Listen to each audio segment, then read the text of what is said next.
truth of it is, about an hour into the movie, the guy directly behind us, sorry for my language, this is an exact quote, the guy sitting in the seat directly behind us in this screening said, "What the is this?" Just like straight up out loud said that. He had a couple good commentary moments. Phase Hero, the episode everybody's been waiting for. Kraven the Hunter review with spoilers on BD, joined by Jamie. Spoilers. Yeah, I mean, listen. Jeez. So yeah, we're gonna do a full like 10 score for Kraven on a proper episode of Phase Hero when it's all four of us. But we just left seeing Kraven out here in Burbank, and it was an experience. That's one way to put it. Yeah, it was an experience. I mean, let's just be flat out straight up. Did we think the movie was good? No, we did not. It's not a good movie. It's not the worst movie I've seen this year. The 3 out of 10 IGN gave it, the 15% on Rotten Tomatoes, I'll say it's better than that for me. I don't think it's better than that, but I would say it's better than Borderlands. It's definitely better than Borderlands. And what can you do? Is it better than Madam Web? Stay tuned to find out. These Sony Spider-Man universe with no Spider-Man characters is officially over now for us. We've seen it. If you're listening to this, if you're watching this, I assume you've also seen Kraven, or maybe you're just watching this so you don't have to. We'll talk about maybe a couple of Easter eggs. There's not a ton. There is Daily Bugle. I guess I went to the bathroom and missed the best Easter egg. Yeah, there was actually a couple of Daily Bugle. You missed the first Daily Bugle reference, but it came back around later in the movie. There was like the Doctor from New York thing at the end of the movie. I mean, who's he talking about? Doc Ock? Maybe it's obvious, and I just was so tuned out that I didn't even click. But okay, all right. Well, so what we're gonna do in this episode is just break down the movie. Things we're gonna have to say something nice about Kraven. We have to. It's policy. I'm ready. I got something. Oh, you got something nice? I got something nice. Okay. I'm ready. Oh, I have to say it right now? Do you want to save it? We'll save it. Okay. Let's talk about the experience of going to the movie first. So, prefaced with, we went to a Mexican restaurant before we went to the movie. We had a couple margaritas. Yes, we got good and toasty. Yeah. I drank a margarita. What? I drank another margarita. What? I drank a beer. What? Sorry, wrestling reference. But that was actually how our experience went. We got ourselves pre-craved for the Kraven. We were craving it. And then we ordered another drink upon arrival at the theater. Yes. It was our third drink as we sat down. Yeah. I wish during I had gotten a fourth. I could have really used some more alcohol. You had to take 2 bathroom breaks. I did. The first time I saw Wicked, 2 hours and 40 minutes, didn't go once. But Kraven, I did get up twice. Partly, I'm sure the alcohol is partly the blame, and partly my brain was like, you need to exit. The stakes for the bathroom break felt lower. That's what it was. Yes. I also had to run out there once. I thought about tweeting once, and Jamie was ready to slaughter me, but the truth of it is, about an hour into the movie, the guy directly behind us, sorry for my language, this is an exact quote, the guy sitting in the seat directly behind us in this screening said, "What the fuck is this?" Just like straight up out loud said that. He had a couple good commentary moments. Like normally, obviously, I don't like when people talk, and BD thankfully restrained himself from tweeting. Yeah, if he wanted to tweet, I think it would have been okay if he had exited the theater, but he didn't want to miss out on the goods. But I'm not kidding. This is not an exaggeration. I'm gonna be 35 soon. In my 30 plus years of consistent movie going, I think we all know I've been to the movies a lot in my lifetime. I'm not kidding. I'm not exaggerating. I have never seen a crowd laugh at a new movie as extensively as this crowd laughed at this movie. And I'm not saying laughed with. It wasn't like, this is campy, we know we're having a good time. They were laughing completely at it, and it just kept getting worse. For the first 30 minutes, I was kind of rocking with the movie, I'm not going to lie. I was sitting there going, this is better than I thought, because people are ripping this film. My only complaint early on was the bad ADR. When Aaron Taylor Johnson was speaking Russian as Kraven in that first scene, I was like, this was clearly dubbed over later, and it didn't match up perfectly, and it took me out. But then there's about a 30-minute span of the movie where Aaron Taylor Johnson is not in the film, and it's a young Kraven, And I was like, I did not come to see this kid. I don't care. That's what was for me, because the opening scene was not bad, like all No, the yeah, prison it's pretty stuff. But then it's like 16 years earlier, and that lasted forever. Just kept going. Oh my god! I just did not care about this flashback, and so they had young Calypso as well, and it was just comical. Calypso. In case you didn't know, that's Calypso. If you guys want to drink during this movie, all you have to do. 2 drinking rules. No. Drink when they say Calypso and drink when they say Sergio, and you'll be good to go. Please drink responsibly, because if you actually play that game, you might die. Yeah, don't take shots. Oh my god. Sips. The way that they say Calypso so many times, it was weird. I all know I love Mission Impossible, and the 4th one, Ghost Protocol, opens with Tom Cruise in a Russian prison, and the way that the Russian guy he's with is always like Sergey, and I thought of him every time Russell Crowe said Sergio. Sergey. Russell Crowe was by far not close the best part of the movie. You can't go wrong with Russell Crowe. He's gonna play a superhero's dad, and he's gonna do it with a funny accent. He was better in this than Thor 4 too, and he wasn't bad in Thor 4. It's just Thor 4 wasn't great, but he was good in this.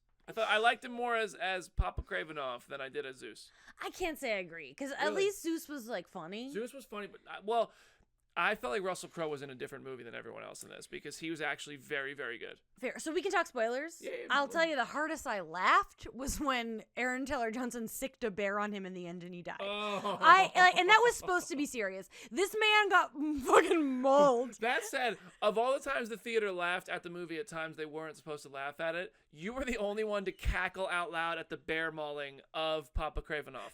Got me so good. He got fucking demolished. He got wrecked by the Revenant bear. Good to see the bear from the Revenant still getting work. But I thought Russell Crowe had a presence that no one else in the movie had, and I'm an Aaron Taylor Johnson fan. I have no opposition to this guy playing Bond, and that's because I love Bullet Train and I like Aaron Taylor Johnson. But I thought he kind of phoned in some stuff in this film, and I don't necessarily blame him. But I did. There were just scenes where I was like, brother, I've seen you act better than this. I like Aaron Taylor Johnson as well. Like, obviously, love Ultron. Love him in that movie. Like him in Godzilla. I like him in Bullet Train as well. I don't want him to be Bond, for the record. But I do like him as an actor. I mean, it all came down to Kick-Ass. Like, some good stuff in there. But but in this movie, I agree. Like, I don't think no one knew what they wanted this character to be. And you can't really read the comics because it's not giving anything similar to that, from what I understand. Jenna, fill us in later, maybe. And like, he's sometimes like quippy, like Tony Starky, like arrogant and cocky and with sarcastic one-liners, and sometimes he just wants to protect animals, and sometimes he just like Aaron Taylor Johnson. If you cast this guy, I think it's because he's charismatic. I mean, also the dude's gorgeous, and the movie cashed in on that. I mean, how many times did he do one of these, like look over the shoulder and then turn around? He's got his chest open, and you could count his abs if you have more than 10 fingers, because he had 46 fucking abs. I'm not saying it because I'm jealous, but he looked good, okay? There was that like classic superhero costume moment where he gets like a Disney Plus moment. fur coat at the end, and he has like 57 abs, and the audience did laugh at that. I mean, here's the thing. I think I try to like everything. The audience was laughing at the movie a lot. Part of me wonders, is that just because of the conversation, the expectation going in? No, it's Thursday night. We saw but the Thursday night people are the most educated. They're the most dialed into the conversation. You're right. But even still, I go every Thursday night to the movies. Yeah. Even if these people are tuned in, which I think is probably a mixture, I can't stress enough how I've never seen it like this in like a normal crowd. Like, we go to sometimes premieres or whatever, and sometimes I go, I've seen older movies where people laugh more because it's, you've seen it, but this was like next level, and I think it did pick up. I think the laughing did get worse because of it just kept escalating, but I don't think the movie's too new for what we were getting for it to be an internet thing. I didn't buy a ticket to see Madame Web. I saw Madame Web at the junket screening. Did you see Madame Web at a junket? I was with you. Yeah, I was sitting behind you. Yeah, right. And it was like 11 a.m. So you didn't do the Thursday night Madame Web? No, but I did a couple weeks later. Did see it in theaters. Oh my God, that's right. Twice. You were sitting behind me for Madame Web, and I like sunk into my seat and looked at you throughout the movie because I was like, this sucks. Yeah. I mean, I did end up seeing Madame Web again in theaters, but it was later enough that it was probably like 10 people in that crowd. They were not having the fun of tonight's crowd. If you went to Madame Web on like opening weekend, especially Thursday night, where the most dialed in people were there, let me know what the experience was like in the comment section. Send us a tweet, send us a comment, because I didn't go. I never need to see Madame Web again, much like I never need to see Kraven again. I'm pretty sure I'm going to watch Madame Web for like a third time next week. Why? Because my friend Blake, who we ran into tonight, and Tony have both never seen it, and they're like, well, we should eventually see it. And I'm like, I'll sit through it again. And here's where we should come down to the Madame Web debate. Because I know we disagree.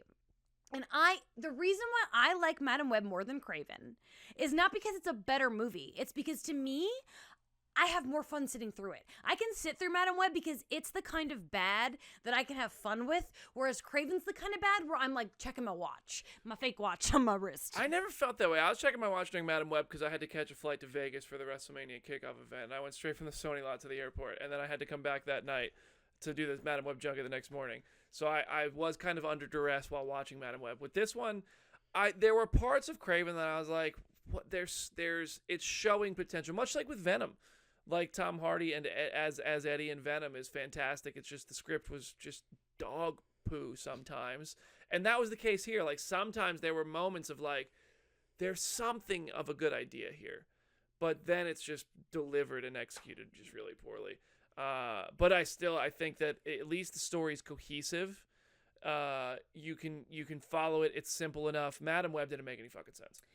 Fine, you're not wrong, but even though if it didn't make sense, I'd still rather sit through that. Those girls were dancing on a table in a diner. Like, what the hell was that?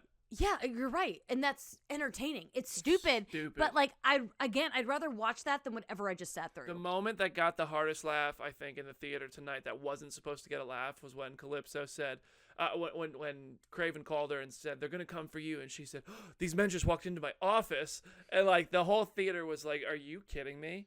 Like, they just laughed at the audacity of the film to be so cliche. But this, to try to be positive, not that I like the movie, this gets a negative review from me. It's not good. To try to be positive, if this came out 20 years ago in 2004, it would have been right on par with Daredevil. It would have been right on par with Elektra. It would have been in that vein. And when I was a kid, I liked those movies. You're not wrong. You're probably like Daredevil and Elektra. I watched as an adult though for the first time. Sure, I only saw those as an adult when we covered them, and I had fun with those. Even like Ang Lee's Hulk back then. That's not a good movie, but as a kid, I loved it. All of those movies you're saying, I would rather Fantastic watch Four. than this. But we also are in a different time. Right. Yes. You're right. The genre has evolved. The comic book, the superhero world of movies has evolved, and our expectations are higher. Sony is stuck in like our middle school years. I don't get it. It's how it's like I like the first Venom. I do.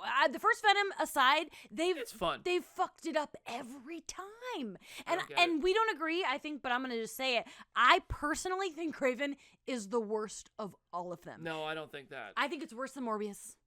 Absolutely not. I'm sorry. I do. Actually, is it worse than Morbius? I said absolutely not very strongly. I don't know about that. I'd say it's right there a little bit below Morbius, so I'll give you it's worse, but barely. It's better than Venom 2 and Madame Web, though. No, I don't think so. I may have agreed on Venom 2, but I rewatched it recently, and I was like, it's not good, but it's not as viscerally... I don't have the same reaction I did the first time. Also, I think the difference between Kraven and Morbius is you were excited about Morbius and thought it was going to be good, and you weren't excited about Kraven and knew it was going to be bad. Morbius, I went in, I thought the trailers were good, and I had hope. I was still like, it's a Sony Marvel. They don't have a great track record with live action since Tobey Maguire stopped playing Spider-Man. But I was like, the trailers are good. I was wrong. And then this one, I thought the trailers were okay.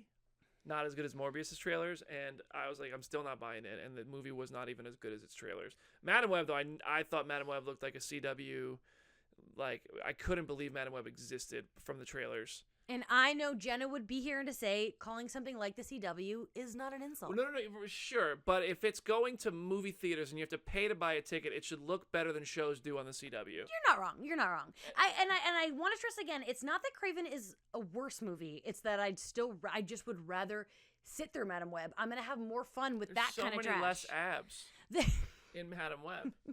BD, you're talking to the wrong person. I mean, look, I love Sydney Sweeney too, okay? But, like, what was she doing in that movie? Good Lord. the most miscast person of the year, I think, is Sydney Sweeney and Madam Web. I actually think truly, if we're gonna give an award to miscast of the year, forget it's it. probably Or Juno Temple in Venom 2, Venom 3. I wouldn't call that a miscast so much as a why did that character need to exist? I don't care. Well, I agree with that, but I also think like Juno Temple, I don't think she gave me and I love Juno Temple. I love Ted Lasso. But anyway, this is about Kraven.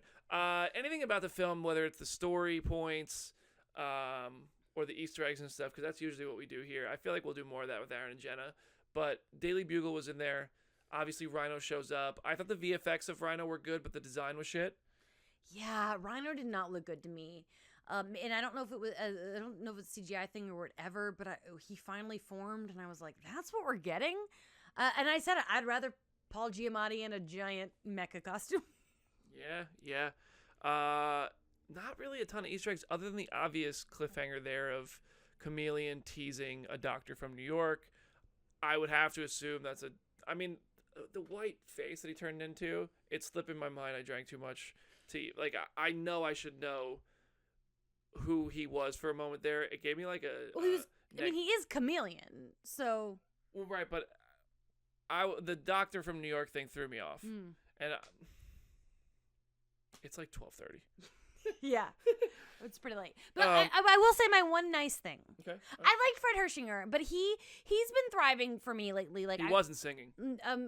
I would like confirmation on that because if he was singing, boy, you got a good voice, and if he wasn't, why didn't you cast somebody who can sing in a role that you're having them sing? Come on. But I enjoyed him so much in Gladiator 2. I loved him in Thelma. I'm just like, he's young. He's like 24, and I'm just really enjoying him as an actor lately. And even though, like, this movie was nonsense and it's not like he was doing much, I just like watching him. There's something about him that I enjoy. I'm looking forward to see what he has to do with his career. He's going to have a bright future. Between Gladiator 2, he was not the problem with Kraven.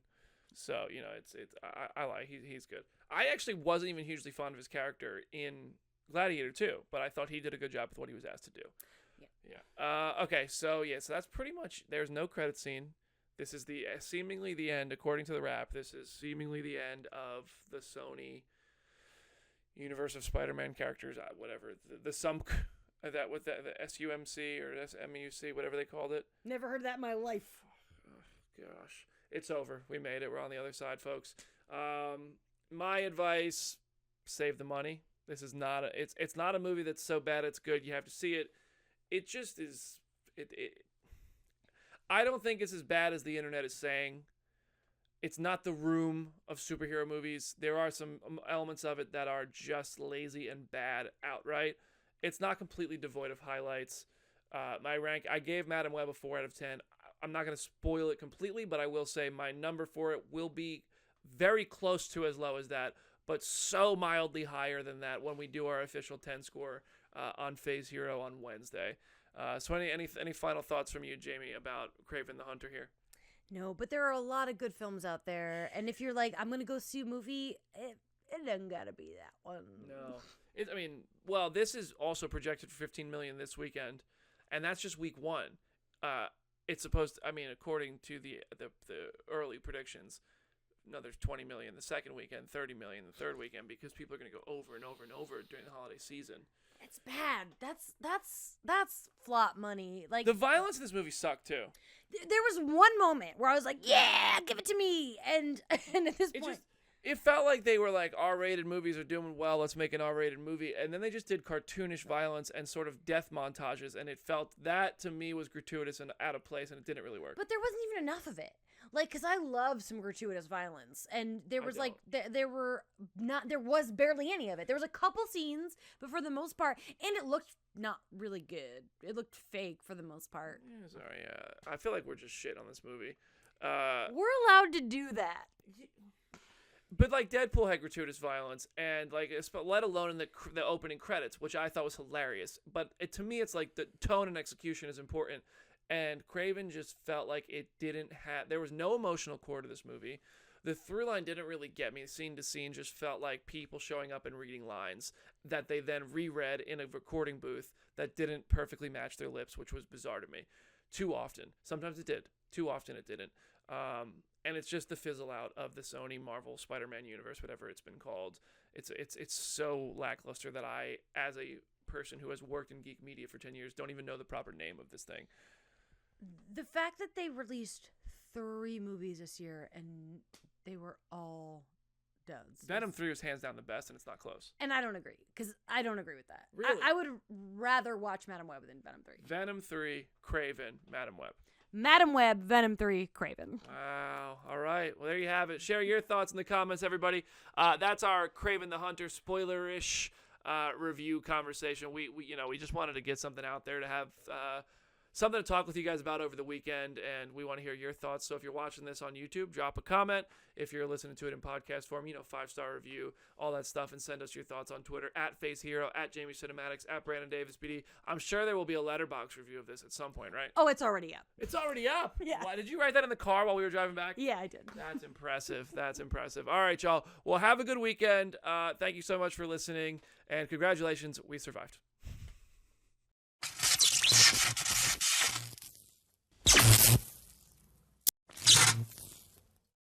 You